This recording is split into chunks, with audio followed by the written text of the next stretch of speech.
What's up, guys? Welcome back to Cash Money MMA. Today I'll be giving my reaction to UFC 307, Pereira versus Roundtree. This is a pretty decent card. Definitely the main event carried this entire card.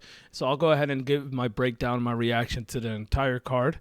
And we'll start with that main event, man. Alex Pereira versus Khalil Roundtree. What a fight. This fight definitely carried the entire card. It definitely lived up to the hype. A lot of people were doubting this fight because Khalil Roundtree is ranked only number 8. They didn't think that he has a chance to beat someone like Pereira. Obviously, Pereira did win with the 4th round TKO, but at the end of the day, Khalil Roundtree earned a lot of respect from the MMA community. So let's go ahead and break this down round by round. So in round 1, it was pretty solid. It was a back and forth round, but I would say Khalil Roundtree was causing at least some of the bigger moments. This was, I think a lot of people gave this round to Khalil, but there's an argument for Pereira as well, as you can see in the total strikes number, 15-10. Khalil was whiffing on a lot of shots, but I would say they were mostly grazing Pereira. It wasn't hurting him or anything, but one thing that shocked me was Khalil Roundtree was extremely fast. Like, he came into that fight with trying to take Pereira's head off, and honestly, that's the best way to beat someone like Pereira. You can't be scared in there. During the walkout, I felt like he was a little bit nervous, or he could be calm, but he showed me that he really came out there to beat Alex Pereira and give us a really entertaining first round. Now we go to round 2. This fight was leaning towards Pereira's way. I would say that he started to kind of figure out Khalil Roundtree, keeping him at range. I think Pereira kind of realized, okay, it's going to be really hard to knock out this guy, so I should kind of just use my jab, use my range, landed a lot of straight shots, which, Khalil looked like he was prepared for anything looping. So it looks like he was prepared for those head kicks really well, dodged them, and then he was also prepared for those left hooks. Now, Khalil Roundtree landed a big shot in the second round, which I believe hurt Pereira. And then, it kind of dropped him to his butt a little bit. So Pereira was a little bit wobbled, but, he took that pretty well, honestly, and came back and landed some good shots as well. And then it ended, Khalil's looking like he was a little bit gassed after that second round. You can kind of see it in his face because in the first round, he was very bouncy, very quick. And now you can start to see that the game plan of Pereira started to work a little bit, peppering him with shots, keeping the pressure on Khalil, which was very important for Pereira. He wanted to control that octagon and kind of keep Khalil on his back foot, which would, make him more tired, going backwards and going forwards. That just shows you Pereira's cardio is really, really good at 205. And then we go to round 3. I think this was the round where, the tides were really starting to turn. Pereira was landing a lot of good jabs. You could start to see a lot of damage on Khalil's face. A lot of those jabs were getting through a lot of those straights, plus a lot of those leg kicks as well. You can tell that Khalil was probably starting to feel those leg kicks because he's no longer bouncing around. And that pressure, like I said from earlier, was making Khalil start to gas out a little bit here. Then we go into round 4, the finishing round, and then Pereira just went ahead and just put it on Khalil. He went ahead and just walked him down, hit him with clean uppercuts, clean shots to the body, eventually putting Khalil down. 65 total strikes in that round to 16. Total domination from Alex Pereira. There's a reason why nobody could really beat this guy standing up except for Israel Adesanya. It's very, very difficult to beat Alex Pereira on the feet. Respect to Khalil. I think the whole MMA community gave him a lot of respect for that fight because he showed that he's a true warrior. Kept his word, did not shoot a single takedown on Alex Pereira. Even though there was moments where he could, he chose to keep it standing and try to beat him where he felt like he could, which was on the feet. And it looks like Pereira is still reigning as a light heavyweight champion, and he's going to go on and probably be the fighter of the year. Now, that was in a spectacular fight. Honestly, I would say that's probably Alex Pereira's best fight in the UFC. I know he had a great fight against Adesanya in the first one, which was pretty good, and other great performances, knocking out Sean Strickland. I would say from a total perspective, this is where everybody got to see the IQ and how great Pereira is because, if he knocked out Khalil Roundtree in that first round, a lot of people would say this doesn't really count. Khalil doesn't deserve it. But since Khalil put up such a fight, actually landed some clean shots and knocked him down, it made Pereira, more calculated and made him more aware. And then you got to see the genius of his striking. He's not just like, these guys that just rush in and knock you out like Ngannou or anything like that. He does have amazing power, but he's also calculated so he could beat you, breaking you down piece by piece. And he figured out Khalil's style and how to beat him. And then eventually shut his lights off. Khalil took an insane amount of damage, so I don't see him fighting anytime soon. Pereira. It looks like his next fight would probably be the winner of Rakic versus Ankalaev, and it looks like he's going to take some much-needed time off. This guy fought 4 times in 11 months. Got to give him respect for being one of the most active champions I've ever seen in the UFC. So shout out to Pereira, shout out to Khalil. They gave us an amazing fight. This card wasn't that entertaining, but Pereira made sure to give us an amazing, entertaining fight. Next, we're going to go to the co-main event. Now, this fight, it wasn't as boring as I thought. I know a lot of people shitted on this fight just because this isn't the most high level in terms of MMA with striking, grappling. That's a lot of these women fights. They're not the most high level fights, but I felt like these two girls went at it, and they pretty much tried to beat each other for the entire fight. It went towards Juliana Peña's way, split decision. I thought it went towards Juliana Peña. There was some dicey rounds here where, rounds 4 and 5, I felt like went to Raquel, but it looks like Juliana won the first, second, and third. Now, second and third was Juliana's rounds. As you can see on the striking numbers, she was definitely up, but I would say the first round was kind of close, and the second round was a little bit close, but I felt like she had some takedowns here which helped her win those rounds. A very close fight. I think this is good for women's MMA. I don't think Raquel Pennington was the most exciting champion. Probably one of the most boring champions we've ever had in terms of just name value and entertainment. She doesn't even create any spark online or anything like that. Juliana, on the other hand, she likes to talk a lot of trash, whether you love her or hate her, or, a lot of people are annoyed with her. That gives, people a reason to talk. So I would say that between her and Kayla Harrison, that should probably be the next fight, and it should be entertaining. And the winner of that is probably going to call out Amanda. Now, Juliana obviously called out Amanda Nunes, and maybe that was a little bit of a strategic thing to get on Kayla Harrison's nerves. But I think that everybody knows it's going to be her and Kayla. I don't think Amanda Nunes is going to come back unless maybe Kayla Harrison smashes Juliana Peña. If she does that, then that would definitely make maybe Amanda Nunes want to come back in the UFC, offer some money to get that fight together. And then next, we have very controversial one here. Now, the judges' scorecards were all over the place this card, and especially with this fight here, they gave a split decision win to Mario Batista.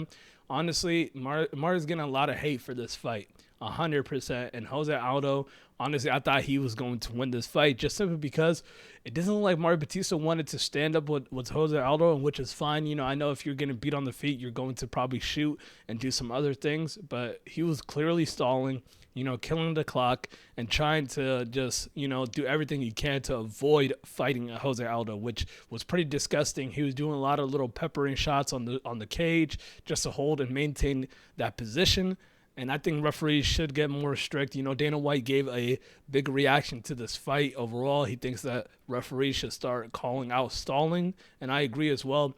At the end of the day, this is MMA, so I understand there's multiple levels. This is not just a striking fight, but it is a fight at the end of the day. So you have to, at least if you're shooting for a lot of takedowns, he was 0 for 10. That would just tell you he wasn't really getting anything in the grappling exchanges, mainly just holding Aldo against the cage. And then when they did break off the cage, Jose Aldo was battering up, caused a lot of damage, cut him open. And, Jose Aldo definitely was the winner on the feet. Now, if we look at significant strike numbers, 51 to 49. If you hold a guy for probably 7 to 8 minutes of control time, but you only get 50, you still lose on significant strikes, that's very telling to me. 35% of your shots you hit. Like I said, in the first round, very boring. Mario Batista did clearly win. He held up Aldo against the cage. Then the second round definitely went towards Aldo, with him landing some very damaging shots against Mario Batista. And then third round was pretty much the same thing, where Mario Batista is holding him down like in the first round, just holding him up against the cage, no real damage or anything like that. And he received a lot of hate online. Like, I'm pretty sure everybody in his comment sections are cussing him out and things like that, and rightfully so. Jose Aldo's a legend. You're getting an opportunity to fight someone who a lot of people love and admire, and if you were able to somehow, knock him out or anything like that, or finish Jose Aldo, that would put you at really high in the rankings, and that would make your stardom even greater. So I felt like that was a failed opportunity for Mario Batista. I know you have to do whatever you can to win, but at the end of the day, if you're shooting takedowns, I at least want you to get at least some. It's a fight at the end of the day. It's not meant for you to kill the clock and try to win a weak decision. And then next we got Kevin Holland versus Roman Dolidze. Now this fight is very lackluster. It ended with Kevin Holland getting a rib injury, a very painful rib injury. If you guys know anything about floating ribs, I hear that they are some of the most painful injuries to have, and it seems like Kevin Holland experienced that after the first round. Roman Dolidze gets him in a takedown in a weird position, and Kevin Holland immediately yells out because he's in so much pain. And then he went back to his stool after the first round, and basically said that he cannot continue. Now I'm not gonna shit on Kevin Holland because these guys are fighting. This is a sport. There's injuries can happen. I know a lot of people were talking a little bit of shit about Kevin Holland for this, and Conor McGregor made a comment as well, which he should not be commenting because he's pulled out due to a pinky toe. But Kevin Holland got a little bit of hate there, but either way, it's a Roman Dolidze win. I don't think this changes too much for Kevin Holland's career, neither for Roman Dolidze, because it is an injury, and it's not like it wasn't that great of a win. So, maybe they might run it back. Who knows? But that's basically what happened. That fight, very lackluster. And then we got Kayla Vera versus Kayla Harrison. Kayla Harrison gets the unanimous decision. She does show that she's so much stronger than a lot of these girls in the grappling exchanges. Kayla Vera is a black belt, and she's pretty good on the ground, but she could not stop the muscle of Kayla Harrison, Brock Lesnar muscle of her, and she was able to get a unanimous decision. I think there's probably maybe one round she might have lost, which is round 2. But other than that, she dominated rounds 1 and 3, and she gets a unanimous decision. Now, this fight right here was a great fight between Stephen Wonderboy Thompson and Joaquin Buckley. Probably the second best fight on the card, honestly. With them going back and forth. Buckley trying to do what a lot of people, says is the blueprint to beat someone like Stephen Wonderboy Thompson, which is shoot a lot of takedowns, put the pressure on him, don't stand in the open with him. And Buckley, to me, he isn't the highest IQ fighter. He does lunge in a lot, leaving his chin open, which could have potentially got him knocked out. He was eating some shots from Wonderboy, in these early rounds. But then he was able to land a devastating KO punch at the end of the third round, knocking out Stephen Wonderboy Thompson.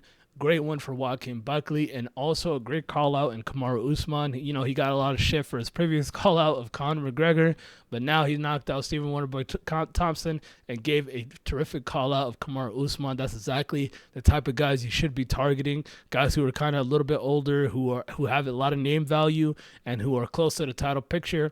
So I think if Buckley is able to even get that fight, that would be great for him. If not, I could definitely see him fighting someone maybe like Jack Della Maddalena and things like that. So great one for Joaquin Buckley. Sucks for Wonderboy. That could be potentially his last fight in the UFC. He is getting up there in age. Don't see any reason for him to continue in this sport. I don't think he'll ever win a title here. It's just kind of passing you by at this point. So I think he's just going to regroup, and maybe that might be the last time we see Stephen Wonderboy Thompson in the cage. He doesn't look bad at all, though. I could definitely see him continuing, but I don't see the reason why. So he might have one more retirement fight in the books. And then we got Marina Rodriguez versus Yasmin Lucindo. We got Lucindo winning by split decision. Not too much to say about this fight. Solid one for a young fighter up in the card. And Marina Rodriguez, 37 years old. She's also an older fighter, so we don't know when she might hang it up. But a lot of people thought that maybe Marina might have won that fight. And then we got Austin Hubbard versus Alexander Hernandez. I thought Hubbard actually won this fight, but it went towards Hernandez. It was a close fight. Not too much to say about this fight either. It was a split decision. Like I said, the judges were all over the place, didn't know which one they were going to side with. So Alexander Hernandez gets that much-needed win over Austin Hubbard. And then Cesar Almeida versus Ihor Pereira, very controversial fight because Cesar Almeida was doing a lot of fouls. Kind of feel bad for Ihor here just simply because he ate, a lot of eye pokes, low blows, and things like that. And, the ref never stepped in and did anything about it. But, that sucks for even both fighters, honestly, because Cesar Almeida was putting on a pretty good performance up until some of those fouls. So he gets that decision win here. Then we got Ryan Spann versus Ovince St. Preux. Very good bounce back one from Ryan Spann. He definitely needed that. Ovince St. Preux is an older fighter. You don't want to lose to him. He's very slow starter. So Ryan Spann took advantage of that by putting it on him in the beginning, landed some nasty right hands, forced him to go down, bounced around the cage, took him down, submitted him. Very, very solid win for Ryan Spann here. And, hopefully he can get another ranked opponent here. And then we got Carla Esparza, retirement fight versus Tisha Pennington. Not much to say about this one. A lot of people thought Carla Esparza won, but she is retiring, so honestly, who really cares? Not going to say too much about this, but Pennington won that decision. And then we got Court McGee. Pretty good fight, honestly, for Court McGee. He came in there with a mission to submit Tim Means. He got on there, got his first submission once since 2010, which is absolutely insane. And, it was a battle of two older guys who's been in the sport for a while. 10 years ago, this would have been like arguably a main card fight. But, congrats on Court McGee on that much needed win here. He had some brutal KO losses. But overall, guys, I would give that card probably like a C+. It wasn't the most entertaining card from top to bottom, but I will say the main event, Pereira Roundtree, made it absolutely worth it. It was an amazing fight. Alex Pereira's best fight, in my opinion, in the UFC, just because we had to see him go through adversity and, be a calculated striker and beat Khalil Roundtree. And then respect to Khalil Roundtree, a lot of people are giving him love, as he deserves, because he went out there and put on an amazing show. Absolute warrior. Can't wait to see either of these guys get back in there. Let me know what you guys think in the comments below. How did you guys feel about that card? How did you guys feel about that last fight? And I'll catch you guys in the next one. Peace.